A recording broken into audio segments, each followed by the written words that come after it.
Ouais, vraiment un scénario incroyable. C'était la deuxième participation de Sergio Alvarez Moya. La première, c'était en 2011. Il avait terminé la 13e place. C'était avec Action Breaker et c'était à Leipzig. Le regard évidemment concentré ici pour l'entraîneur suisse. Incroyable, formidable comme d'habitude Steve Gerda, puisque pas très bien, on peut le dire, la première journée avec Dino De Buissonnier, toute proportion gardée, ce fils de Canal. C'est quand même le couple champion olympique de Londres. Je vous l'ai dit, 17e la première journée. Il nous avait dit, après son parcours sur notre antenne en direct, qu'il était un peu déçu, mais qu'il ne lâcherait rien. Moi, qu'on puisse dire, c'est qu'il est tenu parole, puisque le lendemain, vendredi, il a remporté avec un chronomètre. Il faut revoir le barrage de Gerda et Nino, parce que c'est rare. Il a d'ailleurs mis 3 secondes à Roger Yves Boss, c'est dire. Il a remporté l'épreuve de vendredi. Il est aujourd'hui à 5 points, une barre et un peu de temps du leader. Le cheval était incroyablement bondissant vendredi. Hein. Vraiment, c'était... Il était extraordinaire de fraîcheur. Il a l'air d'être dans le même état d'esprit aujourd'hui. Voilà, il fait 5 foulées, très rassemblées. Oh oh, c'est bon.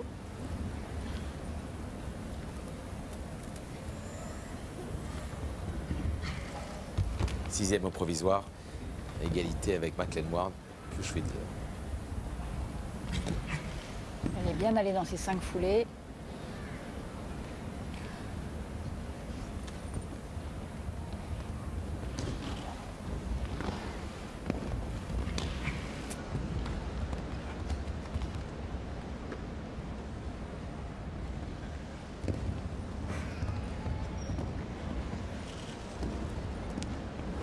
Oh, que c'était prêt, trop près. Quel dommage, déception, 4 points qui se rajoutent aux 5.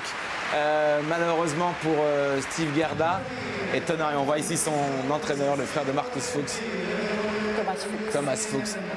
Incroyable. Le cheval était aérien, rien n'était en sursis. Est-ce qu'il a eu un petit relâchement? Ça me paraît bizarre de ça, non? Il a quand même... Il a repris, mais il a repris peut-être un tout petit peu tard. Il a laissé passer la première foulée. On va voir, regardez sur les images. Ouais. Mais vous voyez, Kamel, il y a un truc intéressant quand même aujourd'hui, c'est que jusque-là, je me disais les 2 jours d'avant, ce qui est extraordinaire dans l'évolution du sport équestre aujourd'hui, c'est qu'avant, les cavaliers, les chevaux affrontaient les obstacles et que maintenant, ils les absorbent. Ouais. Eh bien, aujourd'hui, c'est la première fois depuis très longtemps qu'on revoit un affrontement avec derrière et il serait ex aequo avec Rolls. Et Moya, donc, il a fait une réelle belle performance. Le couple champion olympique, il est là.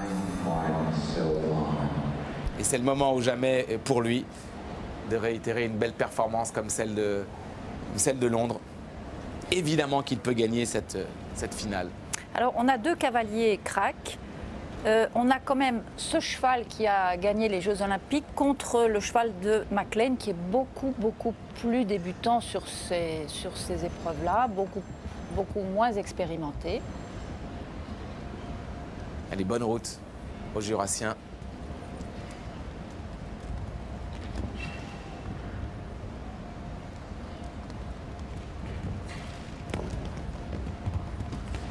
Oh, le cheval a perdu un tout petit peu son galop. Il faut bien regrouper. Oh.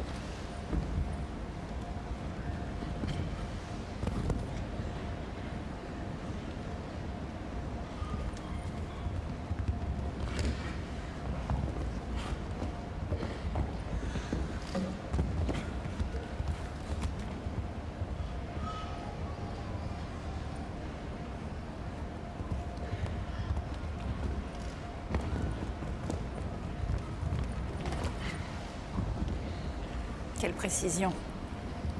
Magnifique.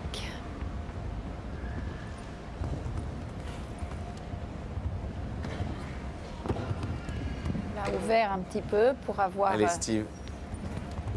Oui, les champions, pas pour rien, c'est Suisse. 64-23, largement dans le temps. Steve Gerda qui prend donc maintenant le leadership devant Daniel Etter, un de ses amis les plus proches, le cavalier suisse qui lui aussi a fait des étapes Coupe du Monde.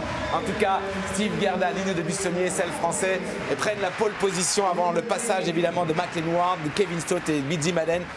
Mais quelle remontée extraordinaire pour Steve qui avait terminé quand même jeudi à la 17e place. Et c'est grâce à sa victoire incroyable de vendredi qu'il a repris évidemment des points pour faire partie des tout meilleurs. Il ne laisse pas du tout passer sa chance. Pour lui, le travail est peut-être terminé, sauf Kevin est 3e.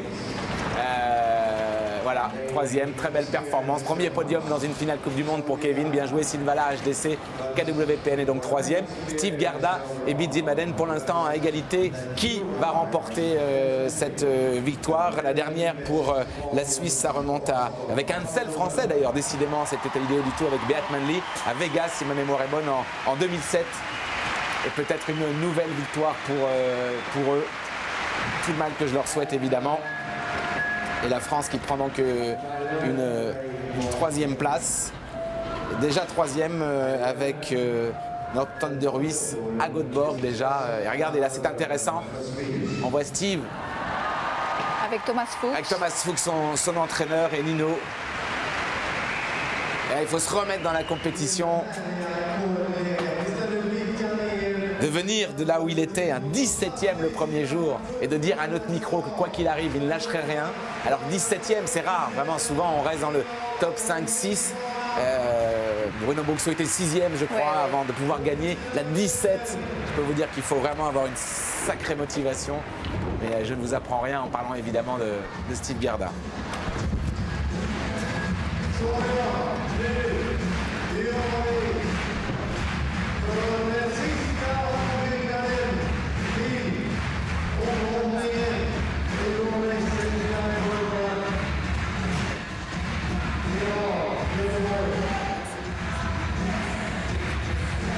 Voilà, Steve, évidemment, qui dans quelques instants va sauter. On va rester avec vous, on reste tous ensemble pour le dénouement, bien sûr. On aura aussi, et nous vivrons bien sûr la remise des prix. Comment se quitter pour un tel moment, impossible. Donc on va vivre ça jusqu'à la dernière seconde. Et l'équipe, évidemment, qui remet la piste. D'autant plus extraordinaire que Steve est vraiment revenu pour cette finale Coupe du Monde. On l'avait un petit peu moins vu, il avait eu son accident dans l'hiver, il avait été un petit peu moins performant et là, il est là le jour J à l'heure H. Ouais. Vraiment incroyable. Normalement, je pense que c'est dans l'ordre. On regarde ce barrage, allons-y. Alors, on va partir sur le vertical qui était le même que la première manche. Oui, même, voilà. Ensuite, l'Auxerre qui était le numéro 3 de la première manche. On tourne tout de suite pour baisser du triple, c'est-à-dire qui est devenu donc un double. Là, on a force. Je ne suis pas sûre qu'il y ait une option pour cet Auxerre. Et vertical sur bidet à suivre à main gauche. Grande galopade. Et vertical certainement un petit peu clair et léger, bien haut pour finir. Bon, donc il va falloir ouvrir le galop, quoi. Il va falloir y aller. On a deux cavaliers très rapides, Bidzi Madden. C'est terrible parce que oui, les deux sont très rapides. Il ne faut pas prendre trop de. Enfin, je pense qu'ils vont prendre tous les risques. Je pense que Steve va aller très vite et prendre tous les risques. Son cheval est excessivement respectueux, super affûté. Il a été très bondissant les 4 parcours. Je pense que. En tout cas, il n'y a que de l'olympique dans ce barrage puisque elle. Bidzi Madden est double championne olympique quand même. Oui, je pense que là, on ne parle plus de mettre la pression ou de gérer la pression. Je veux dire, les deux sont top à ce niveau-là. Donc, Et alors, ce serait vraiment... c'est intéressant de voir les États-Unis qui, pendant les années 80 et début des 90, étaient vraiment écrasants de performance sur ce circuit. Et puis, il y a eu, fin 80, début 2000, plus de gagnants du tout pour les États-Unis d'Amérique. C'était resté beaucoup en Europe et l'Allemagne, etc. Et puis, bien l'année dernière, je vous rappelle évidemment que Flexible et Richfeller, ces Américains, ont remporté la finale édition 2012. Et là encore, une Américaine qui est peut-être pas loin d'une très belle victoire. Oui, et puis les Américains se donnent vraiment les moyens de réussir, là, de revenir à très haut niveau. Et ils ont eu beaucoup d'Européens qui sont venus sur le circuit cet hiver. Ça les a beaucoup challengés. Et ils sont là avec en plus leur équitation super classique.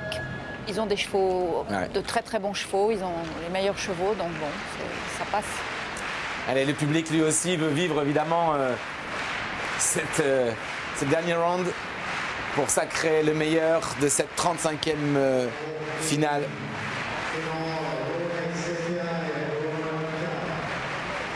Et c'est Bizzi qui va partir. Non, c'est bien Steve. Pour la petite histoire d'ailleurs, j'ai entendu dire que Bizzi Madden avait fait l'acquisition d'un nouveau crack, mais je ne sais absolument pas qui c'est. Donc on verra. Ouais. L'avenir va nous dire. Déjà au barrage l'an dernier contre un Américain, quand même l'histoire se répète pour ce couple champion. Ouais. On sait qu'il a une qualité, c'est la persévérance. On sait aussi qu'il a un défaut qui fait sa qualité, c'est qu'il est orgueilleux, il se vexe, il déteste perdre. Et l'année dernière, il a perdu pour 67 centièmes contre Rich Fellers. Je peux vous dire que le cavalier s'en souvient. Il aimerait pas que ça se réitère. Non, ça, je crois que là, il va vraiment donner le maximum. Et puis bon, ça passe ou ça casse, c'est le jeu. Hein. Bonne route en tout cas à Nino, c'est celle français élevé chez la famille Broyer, Steve Garda. Le cheval a une telle forme là, depuis le début de cette Coupe du Monde que...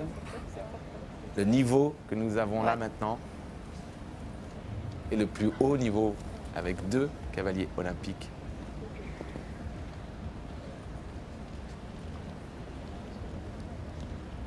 L'élixir du saut d'obstacle, évidemment. Encore une fois, il y a peut-être une option hein, à voir.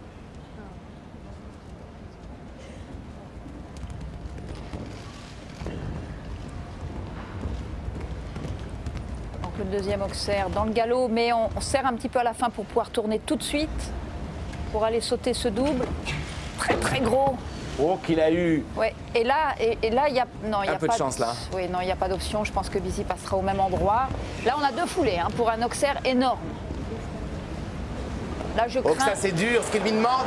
Et ça tombe, 4 points.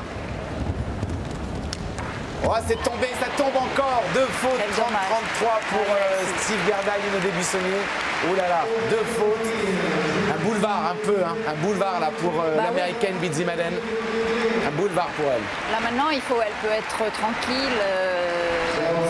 À mon avis, c'est gagné pour elle, sauf catastrophe. Quoi. Et sur le parcours de Steve, je voyais tellement d'Auxerre et je me disais Simon qui parfois peine un peu dans ses trajectoires. Il a quand même fait 2 foulées pour l'Auxerre et il a redemandé encore derrière ce tournant très court. C'était un risque énorme. Hein. Ouais, mais en passant le premier, c'était plus difficile. Elle, maintenant, elle sait exactement ce qu'elle va faire. Là, on voit Philippe Garda avec Pénélope et l'équipe de France, évidemment. Martin Zeger, Dennis Lynch.